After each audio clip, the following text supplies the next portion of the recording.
Hey guys, as you can see, I'm not at Barber.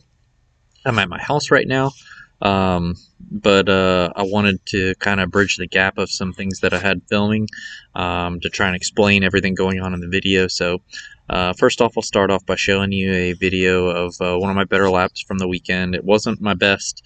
It was a little off my pace. I don't know if it was tires or me or what, but I was just a little slower than I normally am.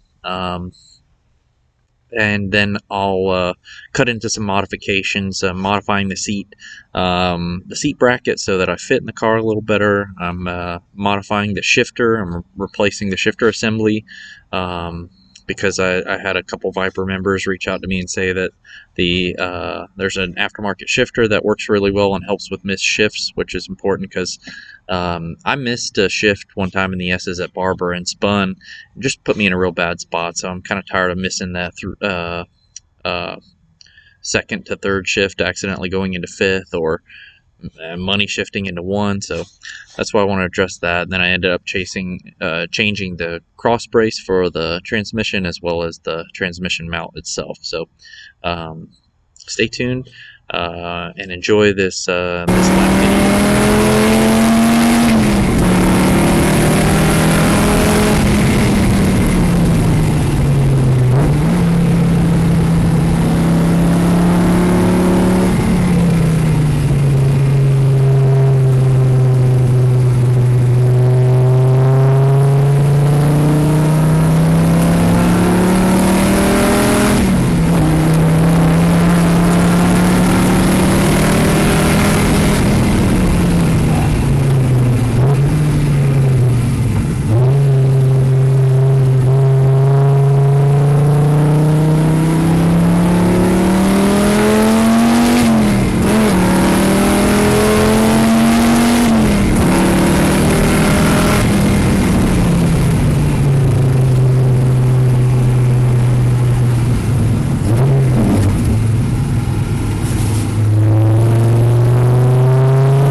A couple other things going on right now.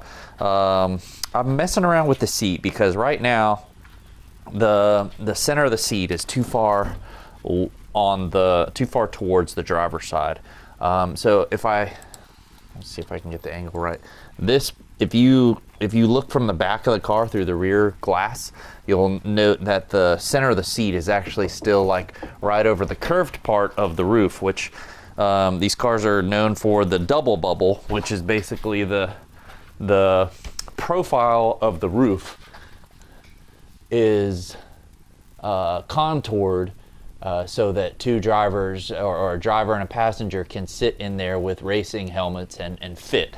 So that's why the roof, if you can look, you'll see that it's dipped in the middle and it's raised around where the driver and passenger seat are. Well, right now it doesn't quite fit for me. Like, I have to kind of scrunch my neck when I sit in my seat with my Hans device. So what I'm trying to do is I'm trying to find a way to shift the seat over. I cut I'll show you. I cut the mounting bracket for this and welded on some new tabs that no longer lifted the front of the seat. But it's a little harder to do in the rear, and maybe I'll show you why in a little bit. But I tried to get the seat as low as I could, but you can only go so low while still maintaining the track for the seat to move forward and back. I can't move it with one hand. The other thing that I'm working on right now is removing this shifter boot so that I can put in the IPSCO short throw shifter, because I missed some shifts on track, created some issues, spun a couple times.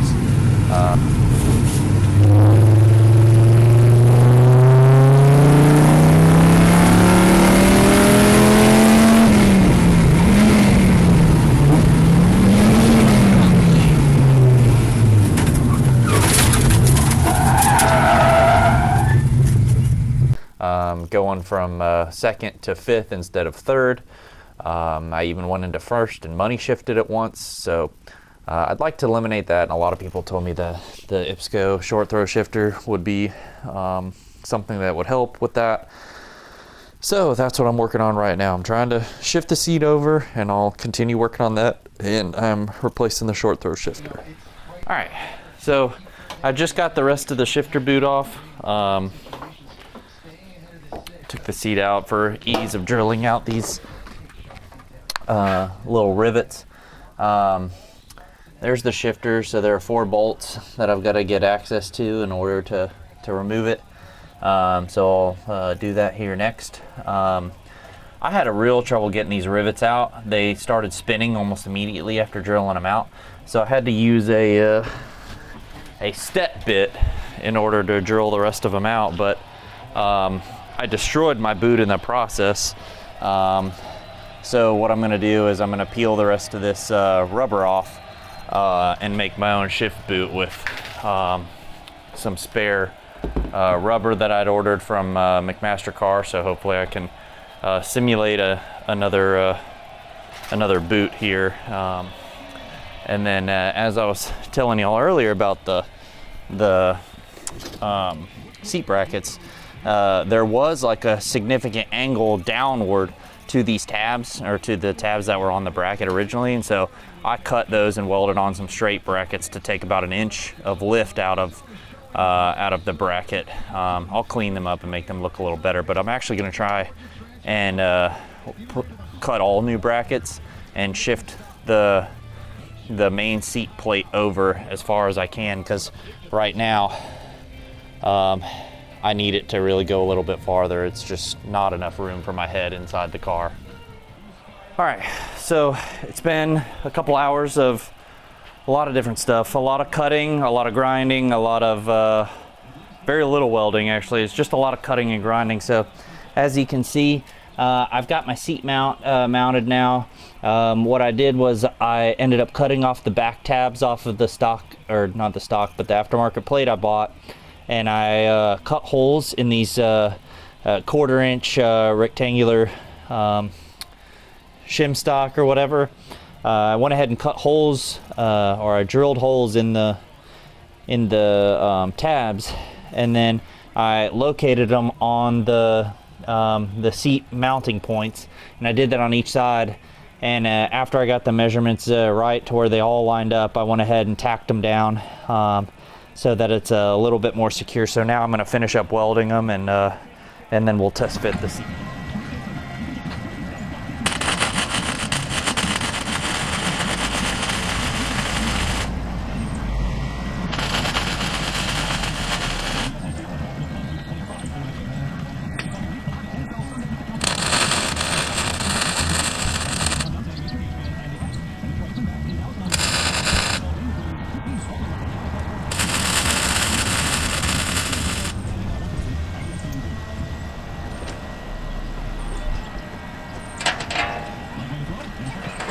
Good. Don't look when I do this.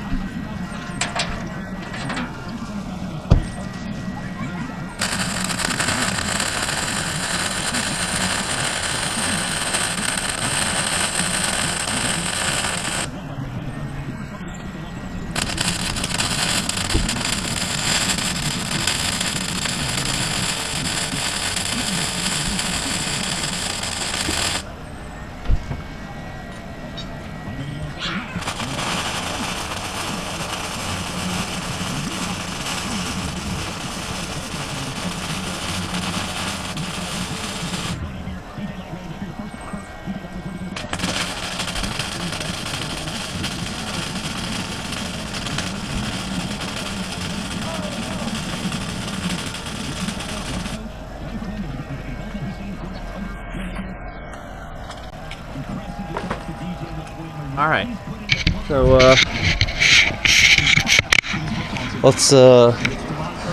let's clean some of these up, see how they look real quick.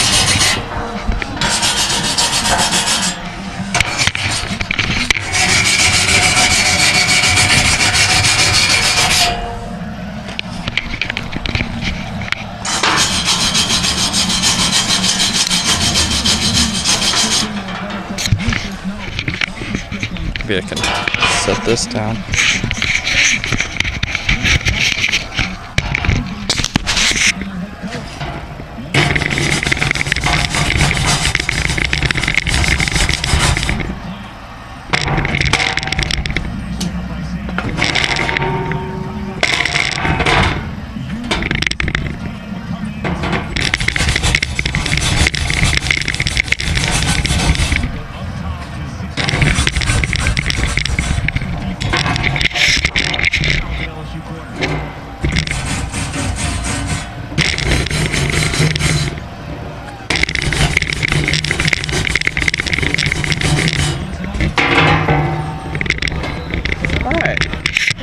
So as you can see, welded up those tabs.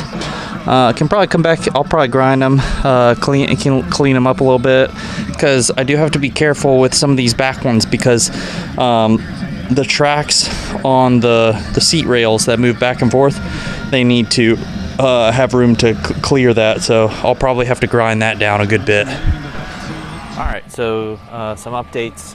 I have painted over the welds that I did, the new tabs I did, just to prevent them from rusting. The holes line up great. It really shifted the seat real far over in the car, but I still think I can get it lower.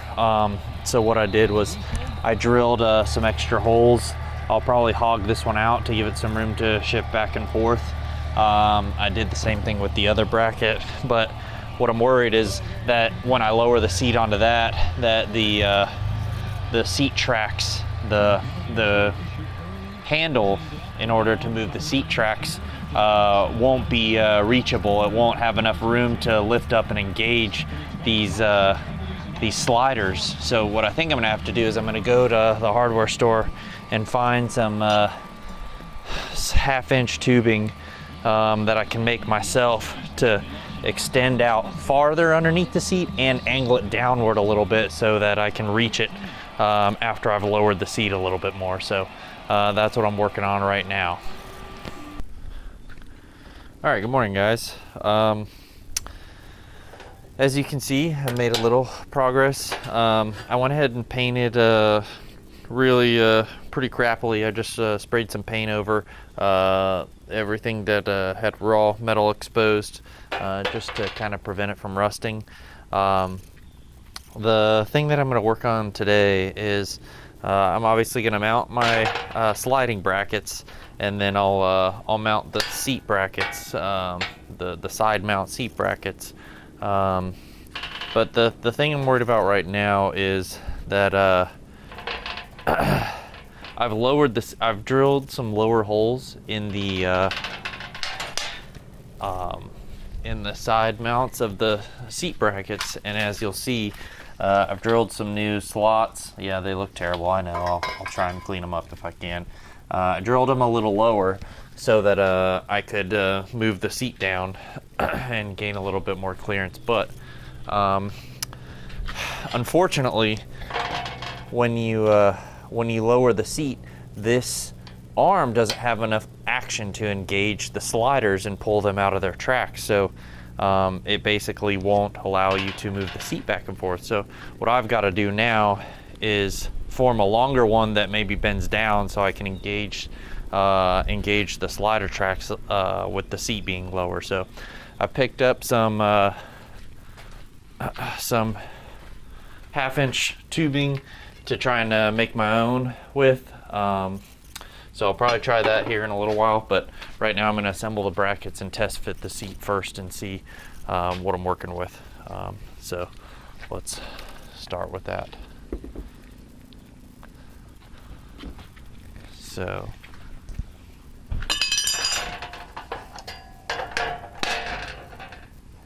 and of course I want the seat inboard on the car as far to the center of the car as I can, because right now, as I illustrated yesterday, the double bubble of the Viper, the seat is too far to the driver's side. I need it to move inboard a little bit. So I'm going to move the slider brackets over as far as I can in order to try and give myself as much space as possible.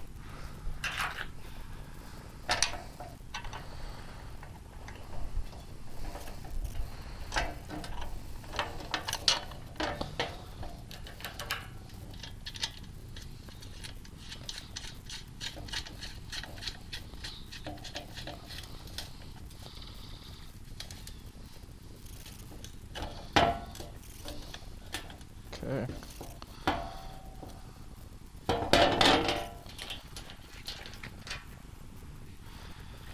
Problem is with this thing now bent up, because I kind of mangled it trying to get it off the other night, is I don't know the approximate distance they need to be from each other. So this is going to be a little bit of a guessing game.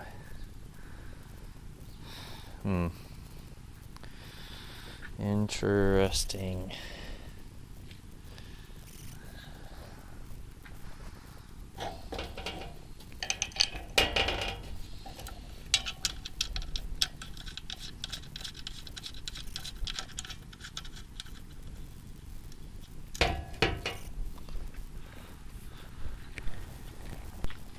All right, now what I'm about to do is I'm going to bend up a new slider bracket. So what I'm going to do is I'm going to use a torch on it, heat the metal up, and start bending it. And so hopefully when that's finished, then I'll be able to slide my seat a little easier, because I screwed up the old one. So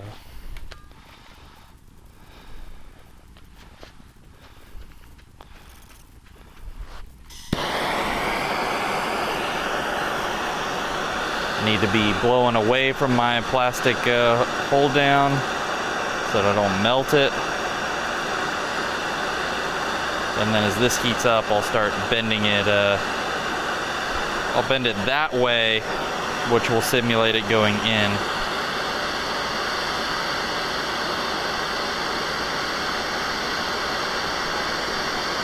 It's starting to get red hot.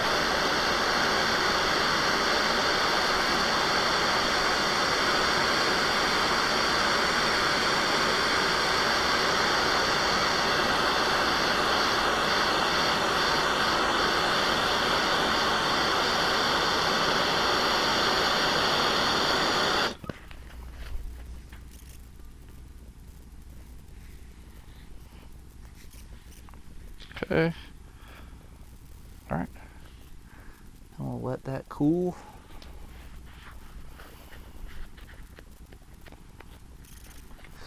All right. Because I'm trying to extend this, so I want it to. Ooh, that's hot. Burn the glove a little bit more.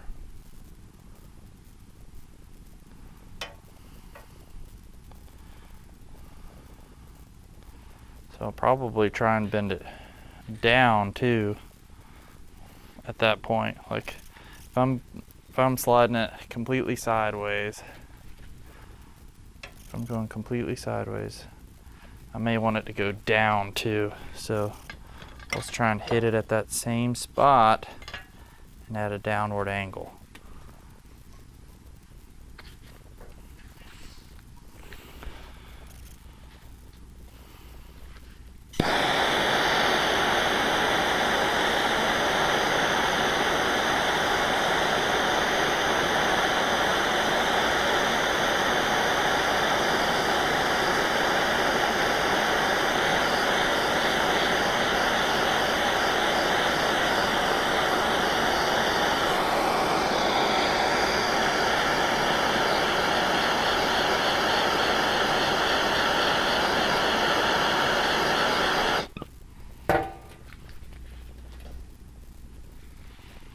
Okay, that should get a little downward slope.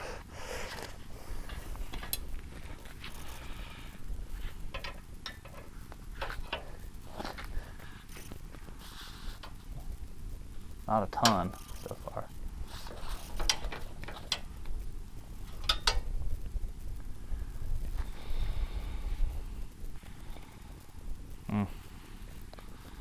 It didn't quite work how I wanted it to.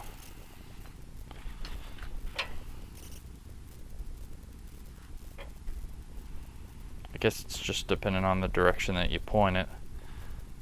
So now I want this to come and make a right angle.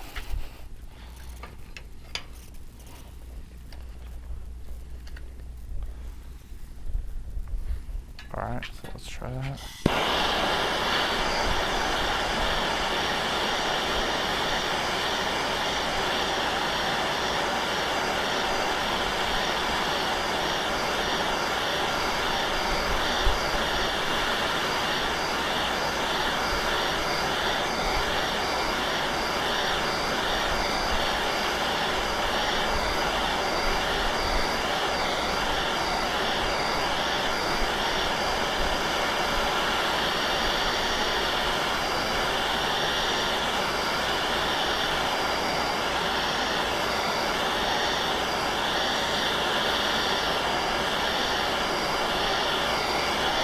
Now I need a 90, so let's do a 90.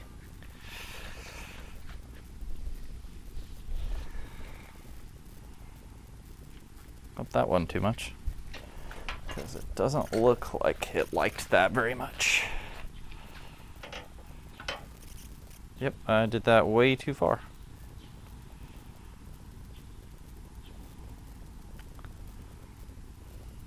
Yeah, that's a 45, not a 90. So that's not gonna work. Man, that's hot.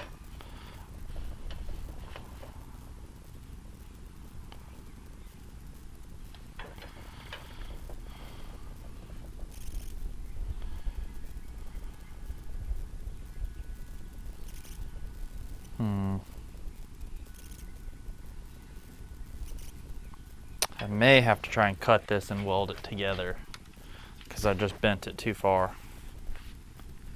So, because if I try and undo this bend, it's not gonna like that at all. It's probably gonna break. So yeah, so that wasn't great.